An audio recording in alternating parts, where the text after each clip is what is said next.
Hello and welcome to the Scatterable channel, and today I'm going to show you how to build the best $1,000 gaming PC in 2024. How do I know it's the best? Well, let's compare it to the average pre-built you can find for about the same price. So there's a good chance that pre-built is using a standard $300 graphics card that is targeted for 1080p gaming and comes with entry-level 8GB VRAM, whereas this build uses a $400 1440p gaming graphics card that comes with 12GB of VRAM and is just simply more powerful. In terms of the processor, there's a good chance that pre-built is using a last generation or end-of-life CPU that could be using last generation DDR4 memory, whereas this build is using a current generation AMD CPU that supports DDR5 memory, which is the latest memory standard. And I haven't even gone into how those pre-builds could cheap out on the motherboard, or at worst, how they could cheap out on the SSD, which they do so many times.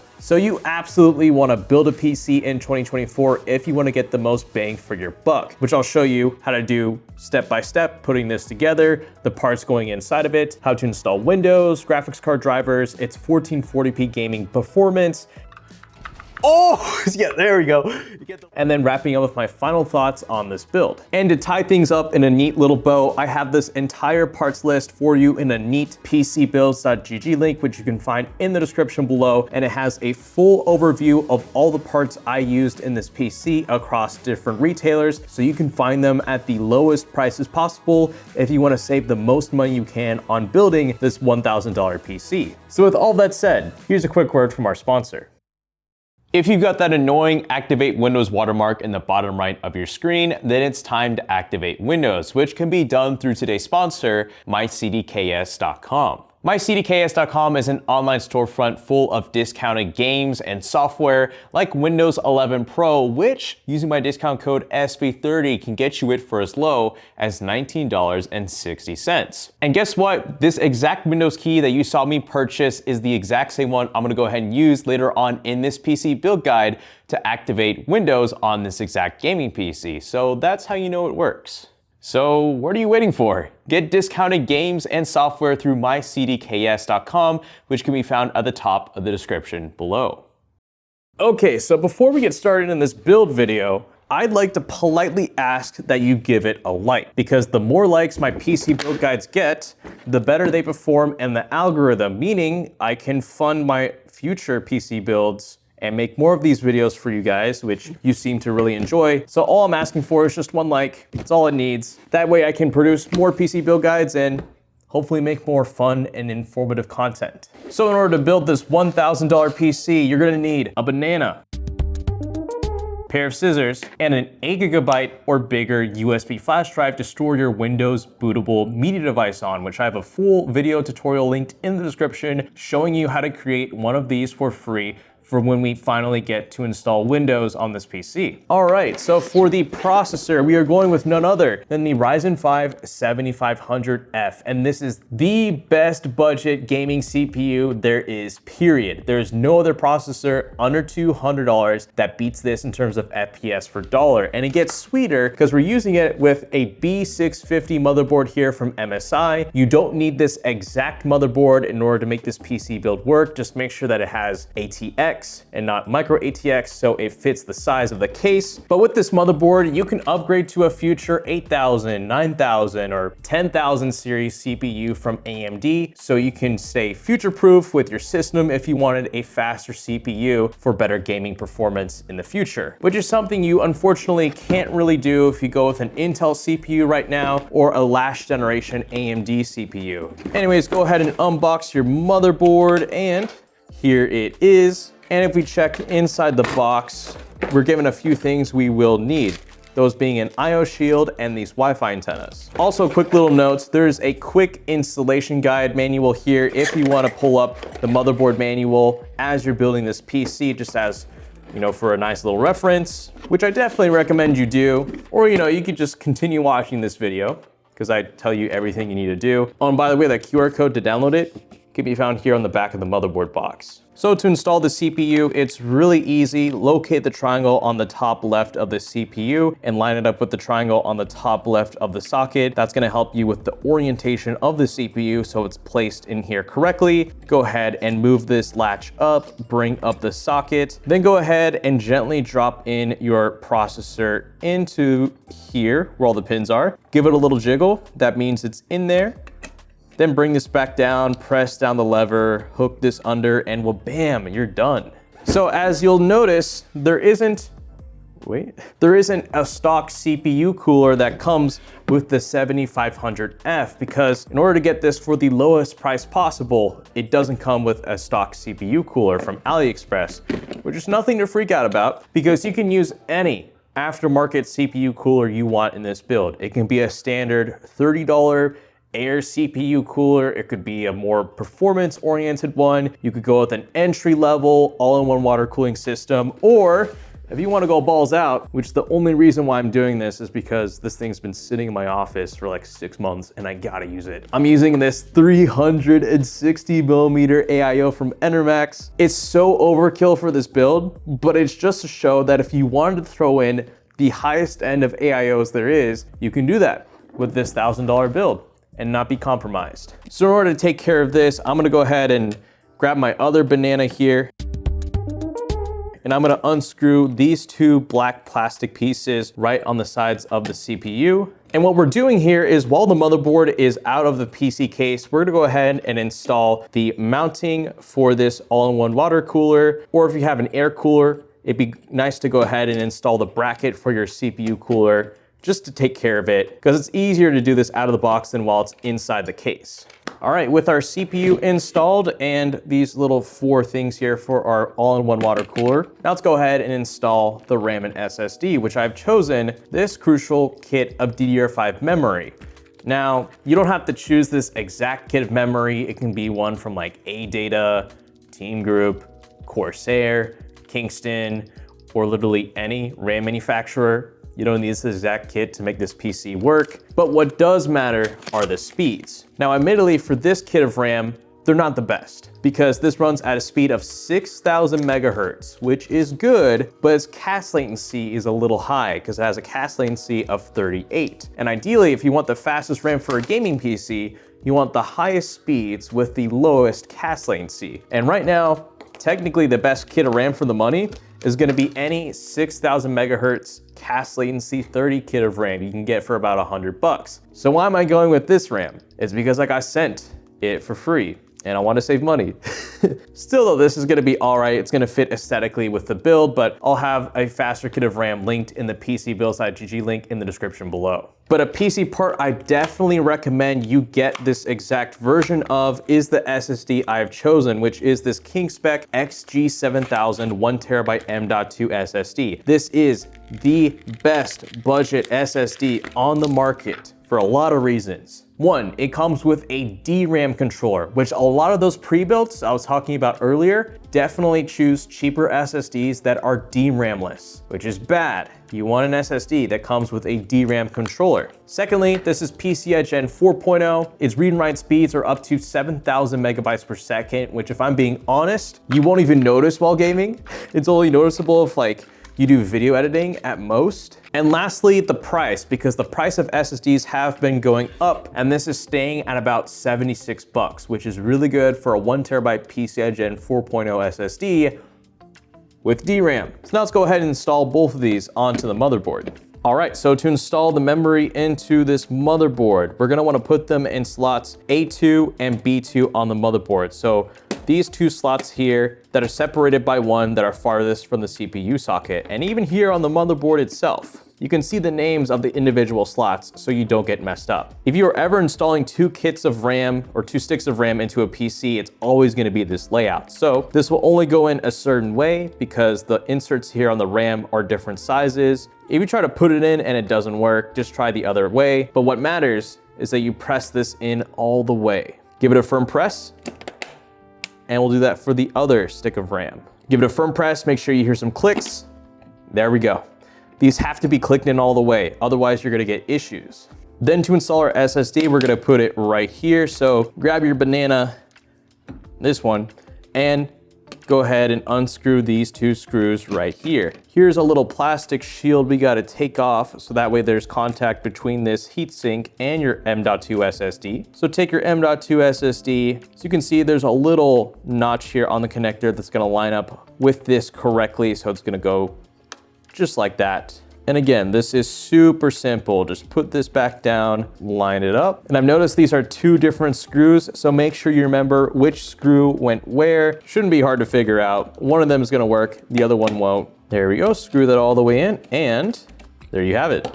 Okay, now, let's go ahead and put this inside the PC case, which I have chosen this Vetru K3 ATX mid-tower case. Now, like I've said many times before, you don't need this exact case in order to make this PC build work. You can go with any ATX case you like. Heck, you can go with any of the ATX cases I've used in my other PC builds. The reason why I went with this one is that it's affordable at 75 bucks. You can mount up to 1, 2, 3, 4, 5, 6, 7 fans inside this case for proper airflow. And it has this cool dual glass design that is really popular right now at an affordable price. Yep, I can confirm this is glass. This is not a cheap case. That's good. So as you can see right here in the interior of the PC case, these are the essentials we're gonna need to move forward with this build, which let's go ahead and take off the rear panel. Here's our case manual. Once again, if you wanna choose a different PC case, just follow its included manual and it'll tell you where to put in what inside this PC case. Here's a plastic bag of zip ties and screws that you'll need to install whatever you want inside this PC case, including the motherboard, power supply, and the graphics card. And every single PC case you choose is gonna come with one of these. Now, before you get ahead of yourself, because I know you guys are gonna make some mistakes, let's go ahead and put in the IO shield here in the back of the PC case, because we don't wanna deal with it once we accidentally screw in the motherboard inside the case and we're like, oh shoot, we need to put this thing in there, and you have to unscrew it and then it's a big mess. Just save yourself the trouble, take care of this now. So as you can see, there's 2 sides to this IO shield. There's a side with pokey bits and a flat side. You want the flat side on the outside of the PC case and the side with pokey bits on the inside, and press in the 4 corners of the IO shield here. There we go. Now let's go ahead and install the motherboard. So in our plastic baggie here that had all the black screws, you're gonna wanna use these screws when you put in the motherboard. But one thing I want you guys to notice first are these things right here. These are called standoffs, and these are what help provide contact to the motherboard safely to the case. Now, if we check out our MSI motherboard right here, we have 9 holes on the motherboard, and there are 6 pre-included standoffs. As you can see, there are the 3 missing standoff holes that we need, and that's why we're gonna wanna use these guys right here. These are some standoffs that are pre-included inside the case with that plastic baggie full of all those screws. You can screw these in by hand, or you can get an attachment. So I'm gonna go ahead and screw these in now. Then let's go ahead and drop in the motherboard. Go ahead and press it up on the back of the IO shield here so it lines up. And now with that in place, you're gonna wanna use these screws that you see here on screen. Once again, they came from that plastic baggie full of all the case screws you'll need for this build. And now let's go ahead and screw these into the standoffs one by one, but don't tighten them just yet. We wanna put each of these in like 3/4 of the way in, because once we have all of these inside the standoffs, then we'll go ahead and fully tighten each of these screws. So I have all 9 screws about 3/4 of the way in. Now I'll go ahead and tighten one of these all the way on one corner, go to the adjacent corner, tighten this screw in all the way, go to one other side of the motherboard, tighten this up, and we basically want to tighten all these screws in a crisscross formation. That way we put equal pressure on all sides of the motherboard. Now, if you want to take care of this now, there is this pre-included case fan that came with the Vetru K3. You're welcome to go ahead and plug this now into the PC case. So right here, you're gonna wanna plug these into one of these sys fan headers like this. And then this here is the RGB cable that came with the fan, and you're welcome to plug this into one of these 3-pin ARGB headers on the motherboard. Although you may wanna wait for this next step because you might be installing more case fans and other RGB components in this build. So you don't have to plug these in right now, but just so you know, that's where you put them in. Okay, for the power supply, this is really overkill. but I'm using it because it's been sitting in my office and I gotta use it somehow. So what I recommend is you pick up a 650 watt or 700 watt 80 plus gold or bronze power supply, which once again, all of the correct power supply you technically want in this build in the PCBuilds.gg link in the description below. But for this build, I'm going a little overkill. I'm using this Enermax Revolution DFX 80 plus gold power supply, 850 watts.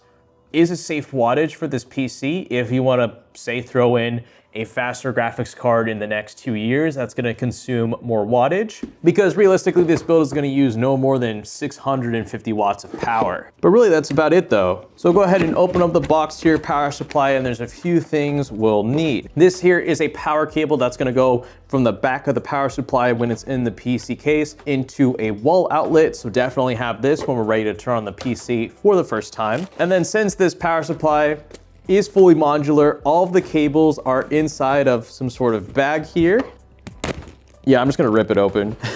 And also included in here are 4 of the screws we would need to install the power supply into the back of the PC case. Or again, you can just find that big plastic bag of screws that came with the case and use those screws. It doesn't matter which one you go with. And here is the power supply. So if you were to go with a power supply like this that is fully modular, all of the ports for this power supply can be found here on the back of the power supply, and one by one, you'll need to individually plug these cables in if you know what power cables you're using. But if you plan to use the power supply that I've linked in the description, then this one will have all of the cables already on the back of it. You won't have to worry about it, and you'll just, again, have to pick out the cables one by one. But for this, we're gonna go ahead and plug in our motherboard power connector, this big flat black cable. We're gonna plug one end here into the power supply. There we go. For the CPU, there are 2 8-pin power connectors here, so we'll just go ahead and take care of that with 2 CPU power cables here. These 8-pin connectors, that's a 4x2. We're gonna plug one end right there, and the other one like that. And then for the graphics card, we're gonna plug in a PCIe power cable into the power supply. And the graphics card is using 2 8-pin connectors. And I'm actually gonna go ahead and use 2 separate cables because that's probably what's recommended for a graphics card like the 7700 XT, since it does consume a little bit more wattage. Want to separate those 2 8-pin power connectors on 2 separate cables rather than daisy chaining them off of just one. And if you're wondering where I was able to find where to plug in each of these cables into the power supply, it lists them on the unit itself. There we go. Okay, so fan side facing down, we'll bring this in, push this power supply so that it lines up with the 4 holes right here on the back of the case. Then use these screws that were either found in the power supply box or in that plastic bag with all the screws that came with the case. And one by one, go ahead and use these screws and plug them, or not plug, but screw them into the power supply here. All right, so once you've reached this point and the power supply is installed, now go ahead and finish up the cooler for your build. So if you have an air cooler, go ahead and bolt that onto your bracket here on the CPU socket. Or if you have a water cooler like what I have today, we're gonna go ahead and install it on the top here on the Vetru, and then we're gonna put the cold plate for it right here where these 4 screws are. So again, follow the manual for your included cooler just to follow it. If you go with a different one, take your time, it's not super hard, and go ahead and take care of that. And then we'll go ahead and plug everything into the motherboard, and then we'll finish up with the graphics card. So you're almost there. Okay, so I went ahead and installed the cooler, and I may have jumped a few things. Again, if you go with a water cooler, it's gonna be a different installation process than, say, if you were to go with an air cooler. But one thing I noticed is that if you go with a 360 like what I did, you can't fit the rear fan because this case is just a little bit too narrow. So if you wanted to go with a water cooler, a 280, 240 would be more adequate, just so you can have the stock fan here in the back. Otherwise, everything went as usual for the installation. I hooked up the pump and the CPU fans to these top 2 headers right here, which you can't see anymore, but on the motherboard manual, that's where you plug in the CPU and the fan. And then the RGB went right here to the right of the motherboard where the 3-pin RGB volt is. So now with the cooler taken care of, all that's left is to hook up all of these cables to the respective places and then install the graphics card. So let's go ahead and start with the front I/O cables like this, which is our power button, reset button, HDD LED, all that fun stuff. Now, if you're wondering where the locations of each of these plugs go, they can be found in the motherboard manual. There it tells you where each of these cables go, or again, you can just follow what I tell you here on screen. And the exact layout for this front I/O can be, again, found on the motherboard manual. So right here on the far right of the motherboard, let's go ahead and plug these in one by one. So on the bottom left 2 pins, I'm gonna put the HDD LED like that. Right next to it, I'm gonna put the reset switch like that. And then above the HDD LED is gonna go the 2 power LED pins, the minus and the plus, like that. And then finally, power switch is gonna go on these final top 2 pins, and there you go. Then right here is our HD audio and USB 2.0 header. Both of these are on a singular cable, but we need to create some distance, so we're gonna tear this a little bit. The HD audio connector is gonna go in one way here on the far left of the motherboard, just like that. And then for the USB 2.0 header, it's gonna go where it says USB on the motherboard. There you go. Right next to the front I/O cables is our USB 3.0 header. This blue guy right here is gonna go right here. So you can see there's a little notch here on the connector. The two will go together like that. And then up here is gonna be our USB Type-C connector, which again will only go in one way. Make sure you hear a click like that. So now let's go ahead and plug in our power connectors from the power supply, starting with our motherboard power connector. Here is the latch that's gonna line up with this little notch here on the connector. Bring the two together. There we go. So where my index finger is pointing towards is where the CPU power cable would be. And the fact is, I had to take care of this before I even before I even installed the water cooler right here. So I went ahead and took care of that before I did this. I recommend you do the same. If not, you may just have to temporarily unscrew this. If you have a water cooler, then plug it in if it's 360. But if you went with a 280 or 240, you could probably slide it and then take care of it. Or if you had an air cooler, then you have nothing to worry about. You can just plug in your CPU power cable, just like how you do the motherboard. And then right here in this part of the case is where I'm gonna go ahead and leave my PCIe power cables for the graphics card. I'm just gonna leave these hanging right here, because now let's go ahead and finally install the graphics card.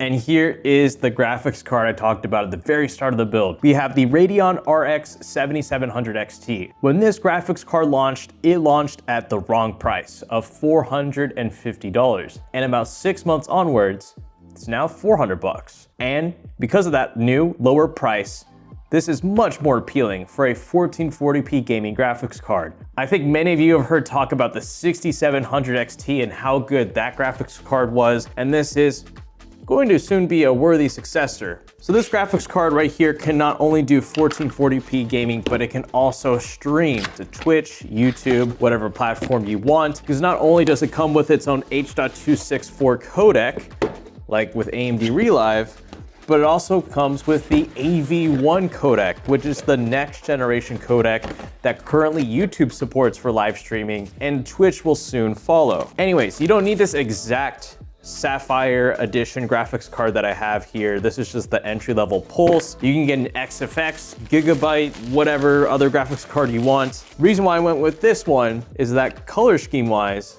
I think it's gonna fit in with the rest of the build. With the orange right here, the little red accent here on the 7700 XT, I think will actually look pretty nice.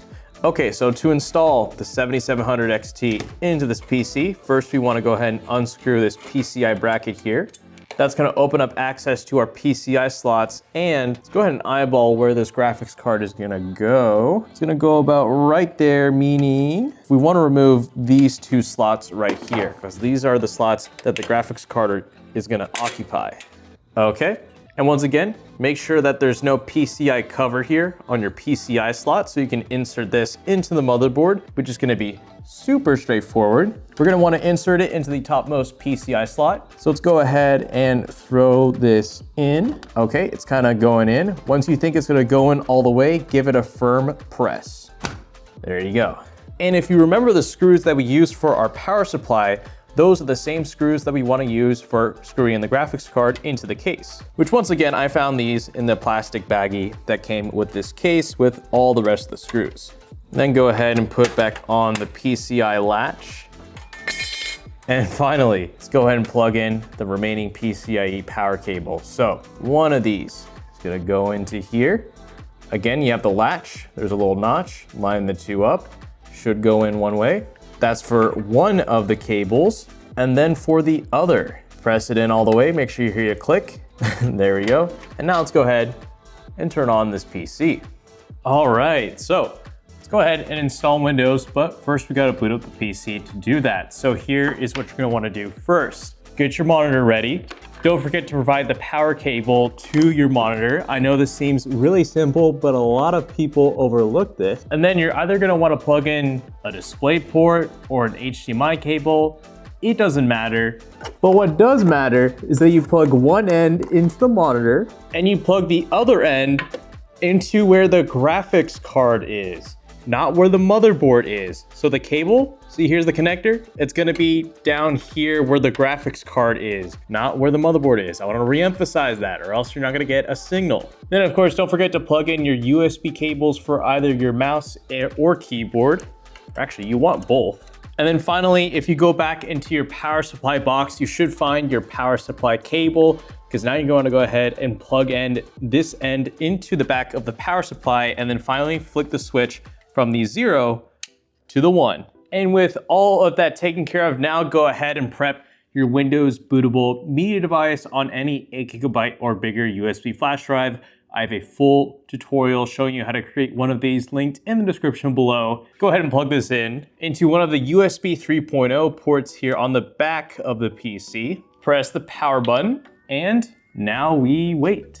Ooh, give it a few moments, and here we go. Okay, let's go ahead and install Windows. Hit install now. Here you just want to go ahead and enter in your Windows product key if you have one, which I quickly bought one from my CDKS. It took a matter of minutes, and I was able to apply my discount code SV30 for 30% off my Windows 11 Pro key. And as you can see, I got it right here on my phone, purchased it, and let's go ahead and enter it in key by key. And that went through. Go ahead and hit on custom. There's our 1TB drive, hit next, and we wait. All right, once you've made it to the screen, go ahead and select your country, choose the keyboard language you want. Here's where to go ahead and connect to your internet. Now, unfortunately, this motherboard didn't come with Wi-Fi drivers pre-installed, which sucks. So you're either gonna have to connect your PC to your router through an Ethernet cable from the back of the motherboard, or you can temporarily connect a USB Wi-Fi dongle if you have one laying around, or better yet, and I'm eventually gonna address this, there's a way you can bypass this actually through the Windows 11 installation command prompt, I think. Or you can even do it in a different kind of way. There's plenty of ways to circumnavigate this. It's not the end of the world if you don't have any sort of Wi-Fi card on you, which I do. I'm gonna go ahead and plug this in and keep on going. Now here you're welcome to name your device, which I'm gonna go ahead and skip. Here we probably wanna set up for personal use for obvious reasons. Now we're gonna wanna go ahead and sign into our preferred Microsoft account. So if you already have one, say if you had an Xbox back in the day, or you just have a Microsoft account from school or another personal computer that you previously owned, here is where you're gonna go ahead and enter in your information for that. If you're given an option like this to restore from a previous computer, you're welcome to do that, but click on more options, set up as a new PC. Here's where to go ahead and create your PIN. This is gonna be your password every time you sign into your PC. Now for all these privacy things, I like to turn them off as they are just additional processes running in the background that I don't need. And for all of these customization offers, I just decline all of them. I just want a bare bones Windows experience. And then I'll go ahead and catch up with you once we hit the Windows 11 desktop and install graphics card drivers. Okay, so once you reach the Windows 11 homepage, go ahead and open up your preferred browser of choice. That could be Chrome or Edge. And we have two things to install, graphics card drivers and chipset drivers. So graphics card drivers are super easy. Just go ahead and type in AMD drivers into your search page. You should click on the topmost AMD.com link and you'll find a website like this. Let's go ahead and select our graphics card, which is going to be the Radeon RX 7700 XT. Hit submit. Windows 11, AMD driver Adrenaline software, the latest one. Let's go ahead and download that. And while this is downloading, let's go ahead and search up the chipset drivers, which there's two ways to do that.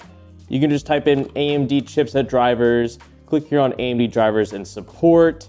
Same thing, chipset, AM5, B650, since we have a B650 MSI motherboard in this build. And from there, we can install chipset drivers, or if you wanted to do it this way, we can type in the name of our motherboard. So the MSI B650 Pro Wi-Fi or whatever motherboard you choose. And then you can open up the support page for this. And then here under driver, you'll see AMD chipset driver, as well as other useful things like the RGB software, MSI Center, which controls everything else for the motherboard, as well as the latest BIOSes for the motherboard if you want to do an update. Anyways though, here is our graphics card drivers. Click install, super easy. And let's also go ahead and install those chipset drivers.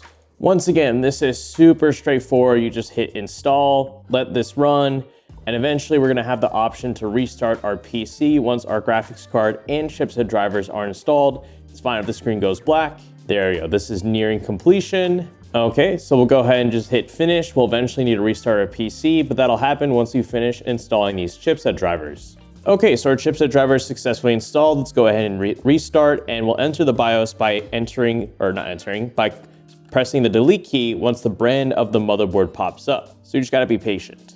Ooh, I just made it in, and I already have it enabled here, but make sure this one is clicked, and that way your RAM is gonna be running at its full advertised speed. And then from there on out, you're gonna wanna hit this X, and it'll give you the option to save and exit, although I already have the Xcode profile enabled, so it doesn't ask me to.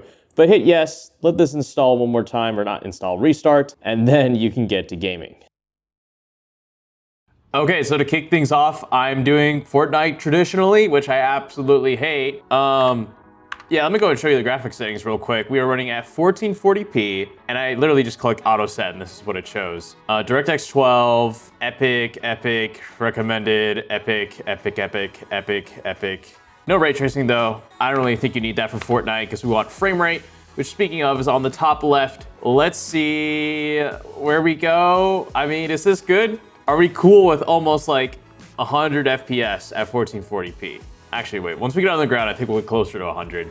By the way, if you look, you can see the frame rate and frame time graphs as well, and those will tell you kind of how smooth the gameplay is gonna be. And as you can see, there's no hitches, there's no frame dips, none of that.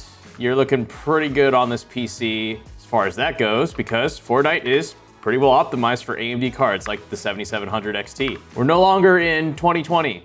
This is 2024. Fortnite is pretty well optimized. Oh, wait, this is no build. Yeah, hell yeah, no build. I'm gonna die soon, but no building though, so that's good. I'm just curious though, what if we went ahead and lowered the graphics settings? Because some of you guys are like, okay, I don't need it to be set at epic. High settings will give me that little bit extra bit of graphical fidelity. That's the word I'm looking for. But at the, dude, I couldn't talk there for a moment. I had to gather my thoughts. And this is the frame rate at high settings. Above 100, that's very good. Oh, it's something, it's something.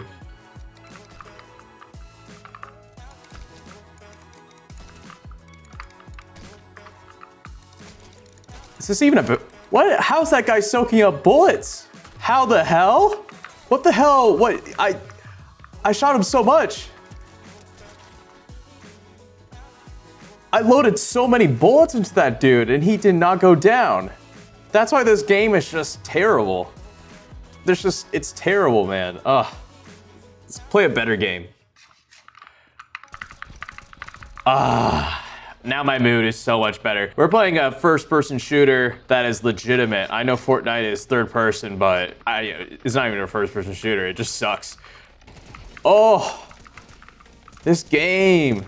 At least it has mechanics that anyone can just pick up and play. With Fortnite, there's like a billion gazillion things you gotta keep up with the meta and all this bull crap. With Counter-Strike, you just point, click, and shoot. And it's completely fair. There's no BS. There's no stupid freaking Marvel, Avatar, freaking Halo, gritty Fortnite bull crap, It's just pure and simple on CS2. That's why it's the best first-person shooter ever made. Oh, skill issue. One dig. You know, I respect that. I respect that. I was gonna dig him, and he digged me back. That's respect. That's a code of ethics that you won't find in that stupid game that starts with an F. Oh, come on, bro. Oh, yeah, there we go. You get the 1 in 10 headshot with the dig, and then I miss every other shot. By the way, frame rate's incredible. We're getting above 200. I haven't even showed you guys the graphics settings yet. Oh my goodness. All right, we are working with 1440p. Medium settings. We could go high, but that put us below, you know, 250 FPS, which is what we're getting right now. All right, so I get that Starfield has never really been the hottest PC game after it came out last year, but I still want to show it off because it is still a difficult game to run. But there is one cool thing I want to show off that you can do in this game, and you've probably heard of it a lot. If you're familiar with DLSS 3.0, I want to show you frame generation and what it can do even on a Radeon graphics card like the 7700 XT. So just for the heck of it, because I can, we're set to medium settings across the board. I want to go ahead and bring this up to ultra. Is that too much? You know what, screw it. 60? At 1440p, that is not bad for a game like Starfield. That is not bad, but we can make this go even higher. Let's go to settings, display, frame generation.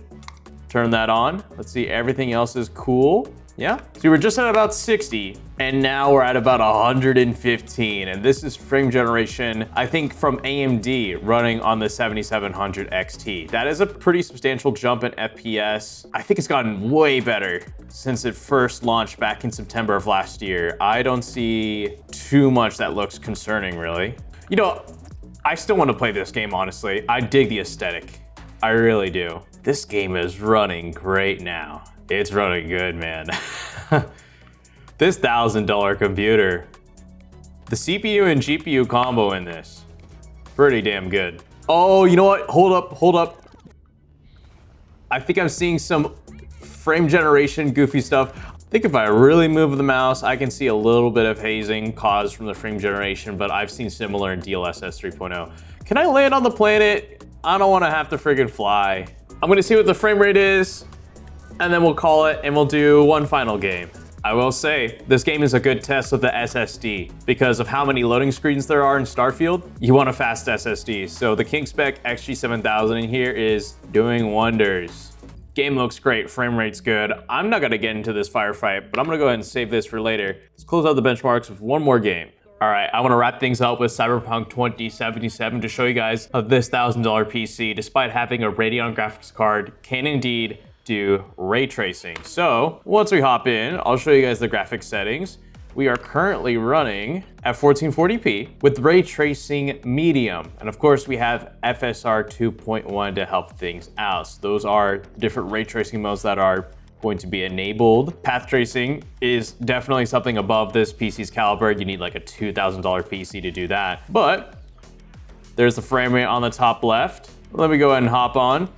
See if we get any frame rate dips on the bike, because we're getting just about 60. Yo, this game, it's so big, man. I just can't pick up Cyberpunk like I could pick up Starfield or something like that, because there's so many mechanics, so much storylines to keep in track with this game. With Starfield, you just go. But hey, this is ray tracing. This PC can do it. Let's close out the video.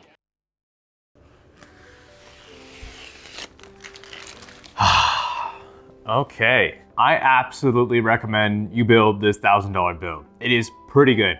When I'm able to stuff in a graphics card that costs $400 into a budget of $1,000 for a custom PC build, then you know it's gonna be good. And that's all in part thanks to the Ryzen 5 7500F. Being able to pick up one of those brand new from AliExpress for under $160 really makes the difference in allowing us to fit other high-end components into this $1,000 build, allowing it to make sure it still performs very well. Now, if you're wondering, yes, I have made some visual modifications. I added 2 additional case fans, which are RGB, because these didn't come originally with the case. I wanted to add them in because of course they look cooler, and I'll link the exact fans that I used in the description. It wasn't too bad. They use standard fan channel headers and standard 5-volt ARGB headers. So I just daisy chained them to what was already in the PC, wasn't too hard. And then I also included some custom orange cables, which I dig. I don't know if having just full-on orange cables would have been better than like the multicolor setup that I have here right now, but I'm fine with it. It's giving me Valve software vibes, so cool. Or Home Depot, if you want to go down that route. But yes, in terms of performance, you're absolutely covered. For 1440p gaming, which should be the bare minimum that a custom $1,000 gaming PC should be doing, is completely doable on this PC. So is streaming and content creation. All the benchmarks you saw was me recording through AMD software, not even through like say OBS or Streamlabs on the PC itself, with me commentating. So yeah, it can do it all for $1,000. You really don't need to spend any more than this unless you want to, like, if you have extra money. This is very good. I think honestly, if I can recommend, if you don't know how much to spend on a PC without of course blowing out your budget, this is it. Don't get any crazier than this. This is very well rounded and the price is right. So with that, I hope you enjoyed this build video. And if you enjoy PC build videos, yes, you want to subscribe to the Scatterfold channel, because that's what we're known for here. And we produce them on a monthly basis. Catch up with them if you can. I try to make them as detailed and tutorial friendly as possible for all of you PC newbies, but also trying to throw in a little bit of my personality to make these interesting. So if you enjoy that, do subscribe. And if you want to help out the channel, then give this video a like, because the more likes these videos get, the more successful they are in the algorithm, which allows me to make more PC builds like this. So with all that said, thank you so much for watching, and this is the Scatterfold channel, signing out.